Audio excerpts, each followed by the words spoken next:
Good day, poker peeps. This is Sky with Smart Poker Study. And in this video, I'm going to help you go through your database and review some pocket deuces through pocket tens hands.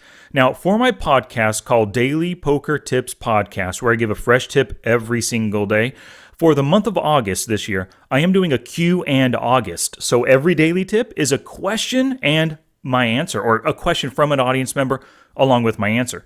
So for the podcast, Rob sent in a question. He said he's having a hard time losing just too much with pocket deuces through tens when he doesn't flop a set. So his question was, should I play fit or fold on the flop with these deuces through 10 hands? Now, in that podcast episode, I gave him a more detailed answer, but I'll give you a quick run right here. It is okay, for the most part, to play fit or fold, especially with deuces through eights. Nines and tens might be kind of a different story. But deuces through eights, if you call pre-flop just to hit a set and you miss your set, it's a good idea just to exit the hand. Now, there are extenuating circumstances. You flop the best draw, open-ended plus a flush draw, something like that. It is okay to stay in, especially if you're up against a player who is honest. Maybe they're making small bets. You know how to exploit them. They c-bet the flop and the turn a ton. You can check raise one of those streets. If you have a really good reason to stay in the pot and try to win it, without hitting your set, totally stay in. But for the most part, call with pocket deuces, the flop comes ace, king, nine. It's totally fine to just play fit or fold, check fold, or fold if you're in position right there. But I also gave Rob some instructions on what he can do to go through his database and learn from some of those pocket deuces through 10 hands where he does not hit his set. So let me show you that right now. We're going to filter in PokerTracker 4 for these and learn some things along the way. So on Ignition, Hero this year, I've played 13,280 hands, some decent profitability. Let's see what things look like with those deuces through tens. So if you have PokerTracker 4 open, follow along with me. Do this exact same stuff for yourself. See how you are profiting. So see how you are playing with these exact same hands. More filters, hand values, whole card range selection. Of course, we're playing Hold'em, so just select deuces through tens. You can even do this deuces through eights or deuces through fives and then 6 through 10 separately. Completely up to you. But right now, let's just look at deuces through tens. So when we apply this filter, we're going to see all the hands where I was just dealt this range of hands. 576 times, positive 120 big blinds per 100 hands. Loving that. This is just dealt. As you can see, I raised and then folded. Some of these hands I just straight up folded, depending on the situation, right? Now, let's add that we VPIPed right here. Now, this is going to remove any pocket pairs that we just folded. Maybe there was a raise and a 3-bet, and we didn't want to call, we didn't want a 4-bet, so we just folded any of these pocket pairs. Or maybe we're in the big blind. It gets limp to us, we got pocket fours, and we just check. We're not VPIPing in that instance. So let's add the VPIP filter, more filters, add filter, actions and opportunities, pre-flop, turn on VPIP. So you can see we're going to see hands where we were dealt the pocket pairs and we VPIPed. All right, so 420 combos, decent profitability, much better win rate when I am VPIPing as opposed to just being dealt the hand. So things are looking good. I'm really liking this right here. Let's see how many times we flopped trips. Now, I'm saying trips because that's what PokerTracker 4, I guess, allows you to filter for. It is a set because you have a pair, a whole card pocket pair, and you hit one additional hand for trips on the flop. But we're going to go to hand values once again, made hands, 3 of a kind, made 3 of a kind on the flop. Turn that on, add to filter. So 3 of a kind is trips. In this particular instance, because we have this as part of our filter, like I said, it's just sets. So out of 420 hands, we hit 26 sets. Pretty darn good, right? We have lovely profitability. Positive 2,935 hands or big blinds per 100 hands, which means on average, when we hit our set, we're winning 29.35 big blinds. Absolutely loving that win rate right there. But one thing that kind of stands out to me, I only hit a set 26 times. So let me ask you a question. Do you know how often, mathematically, any pocket pair should hit a set? Well, let's just whip out Flopzilla to take a look at this. Let's look at just pocket eights, for example. Pocket eights is going to hit 3 of a kind on the flop, 10.78%, 11% of the time, basically 1 out of 9. So how often did we actually hit a set? 26 divided by 420. Let's just use it, or use Excel for this. We only hit set 6.2% of the time. We should have hit way more. We're under hitting our sets. Mathematically, under hitting our sets. Not a bad thing. I mean, it happens, right? You can't always get the set that you want, right? We should have probably hit 45 sets out of 420 times VPIPing with pocket pairs, just to mathematically hit that 11% range. And we got 10.7, 11%. Yeah, so we should have hit 45. We hit only 26. We're missing sets 19 times here, just mathematically. But it happens. You know, there's variance, the good and the bad. Sometimes you might be running these numbers for yourself right now. You might be hitting sets at 15, 18%. Awesome, right? I mean, that's a really good result. And hopefully you're still really profitable when doing so. So now this shows, you know, Rob's question was, if I don't hit a set, should I play fit or fold? These are all set hitting hands, and these are often really worth going through. Let's take a look at one hand in particular. 10 and L, I won 180 big blinds in this hand.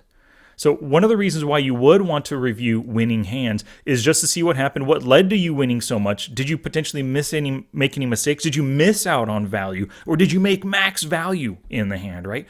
Open raised right here. Faced a 3-bet, a tiny 3-bet from a 40/13 passive fishy player. Ooh, got a call, fold. Another call, yeah, so his tiny raise, I only have to call 4 more. This is so great. My odds of hitting a set are 11%. Mathematically, I need 14% to call. It's almost a break-even call. This is actually a no-brainer call for me. I see no reason to 4-bet. Love the call right here, even though it's a multi-way pot. But if I hit my set, more players means potentially more money. Top set on a really dry flop. Loving this. I check, and he bets 20 into 28. Good, loving that. Expecting everyone else to fold, right? I mean, that's a really big bet. But we got a caller. This is great. And I would have loved it if he had just shoved. I still have the chance to raise even if he shoves 23 into 20.3. But he folds, and I make a min raise. I'm just trying to get as much value as I can out of these players. Start building that pot now because they just committed 20 into 28. There's no way they can fold. There's over 100 big blinds in the pot. For just 20 more, I was hoping one of them could shove over the top or both of them call, you know. Well, we got a call and a second call. Love this. That pot's already at 150 big blinds. I've got 93 left. Top set, and the 5 hits. Well, 6, 7 just got there. Ace, deuce, deuce 6, which I doubt anybody in a 3-bet pot has deuce 6. But I've seen weirder things happen, right? So I don't have the nuts anymore, but I'm still loving this. And I took this opportunity right here. I thought, what is going to make it look most bluffy? What can I get them to call with? And I decided to shove, thinking that, okay, if I had ace king, maybe I'm relying on my gut shot draw plus my 2 over cards. I want them to fold, but if they don't fold, I have a chance to win. Shoving felt like the best play to me. Now, it's only 2/3-ish pot of a shove right here. They both have me covered, but that is a ton of chips, right? I think he folded and he ended up calling, which I'm glad that at least I got one call. But I think maybe if I would have bet smaller, like 30 big blinds, it's possible he would have called. He could have called or shoved, and I still could have gotten it in, but I could have gotten more chips from this player. So my attempt at shoving to look bluffy, maybe it worked and convinced him to call. But at the same time, I could have potentially won more in this hand. Got a call right there. And pocket kings. That's your fault, buddy, for slow playing kings pre-flop. 3-bet. He should have 4-bet right here. No, or maybe not. Maybe I could have just had ace 9 for calling and he could have cracked me. So I can't necessarily say that was a mistake, but his slow play allowed me to get in to see that. So results-wise, yeah, slow playing with a call pre-flop was a mistake on his part right there. So you can learn from, even though I won a ton of chips, I could still learn from these hands, not only learn from my own play and maybe any mistakes I made or missing out on value, but also mistakes my opponents may have made in a given hand. But here's the next thing. He wanted to know, should I play fit or fold on the flop? Well, let's change this to not flopping the set. So go to more filters, made 3 of a kind on the flop, just select not right here. So having a pocket pair VPIP'd, we did not flop a set. So plenty of hands to look at right here where, 267 times where I did not hit a set. And some of these hands, I had plenty of chips, but ended up just maybe giving too much value. I won some of these hands as well. Oh, look at that open-ender, turning a straight, right? Getting a ton of value out of the player. But then there are plenty of other hands where you maybe make some kind of a mistake in a hand. All right, so I think I found a good hand for us to look at where I potentially made some mistakes. Pocket fours, open raise, folds, big blind chooses to call. Okay, looking like a loose aggressive player. 23-17. We do have position against them right here. Flop comes 7-6-3. I've got the gut shot. Missed my set. He checks. I see, but just half pot. Probably just hoping to take it down right now, right? And I get raised. Now, here's the thing. There's a few things to really pay attention to here. I ended up calling, but I think it's, for whatever reason, I wasn't paying attention. He raised it. He check raised greater than 3x. Now, this is a player who so far on flops seems honest. He's only c-bet 1 out of 3 times. He's folded 2 out of 2 times. He makes his decision on the flop. His decision right now on the flop is to check raise for more than 3 times my bet. He means business. I guarantee he's got a great hand. It might be an overpair, might be a set of 7s or something like that. Might have been even 4-5 and he just flopped a straight. I don't know. So many good things in his range that are worthy of check raising right now. This should have been a fold, not just for that, but also take a look here. This call is probably me hoping he checks on the next street, which, like I just said, he won't. He's check raising. He has a good hand. Guaranteed he's betting again on the next street. I don't want to face that next bet. Now, before I call, mathematically, I need to win the hand 28% of the time just to break even. If I'm winning more than 28%, I'm making money. Now, if I'm thinking, if the only thing that's going through my head is I have a gut shot, and maybe the 2 additional 4s are good outs to give me trips, well, then I only have 6 outs. That's only going to hit 12% of the time on the next street.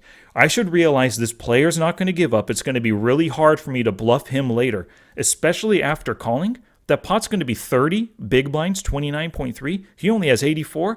He's committed. Now, I'm not going to be able to get him to fold either. By making this call, I'm basically relying on hitting one of the 2 4s or one of the 4 5s. 6 outs, 12%. I need 28%. I'm way overpaying for my draw right here. This is a huge mistake. The 8 comes. Of course he's going to bet big again, right? And then I'm going to fold because now I realize it's finally way too costly for me to be continuing. So I think I easily could have saved. I love the pre-flop raise. I love the c-bet on the flop. But then facing that check raise and calling an additional 8.3 big blinds right here, totally wasted, right? So when you're reviewing these hands, I recommend, if you think this is a problem with you sticking around too long when you don't hit your set, go through at least 10, maybe 20 or 30 of these hands. You can see in my filter, 267 I can go through, right? Especially spots where I'm bet calling like in this one. There's probably some calling, bet call. Oh, flopped a set right there. Or turned a straight, I think it was. But look for those hands where you commit too many chips and lose it. Look for weak bet sizing on your part. Maybe you're trying to make weak bluff attempts. Look for spots where you call flops and fold on the turn. And that is what I did here. Called that flop raise only to fold when I should have known that he was going to bet the turn. Overpaying for weak draws, I did that in that hand. Failing to recognize that they're strong. Literally, these 3 things are 3 mistakes that I made in that one hand on those 2 streets right there. Or actually, just on that flop, you know? So find your mistakes, take note of them, note them in your poker journal, and then your goal the next time you play is to work to not repeat those mistakes again. When you don't hit your set, have a very valid reason to continue in the pot, whether it's to continue by calling, to continue by betting, or raising to bluff them off. Know what you're doing and see signs that you're going to get what you want. In that hand, I missed a ton of signs telling me I should have exited on that flop. All right. Thanks for watching, and please check out my podcast, Daily Poker Tips, because the rest of this month I am doing Q and August.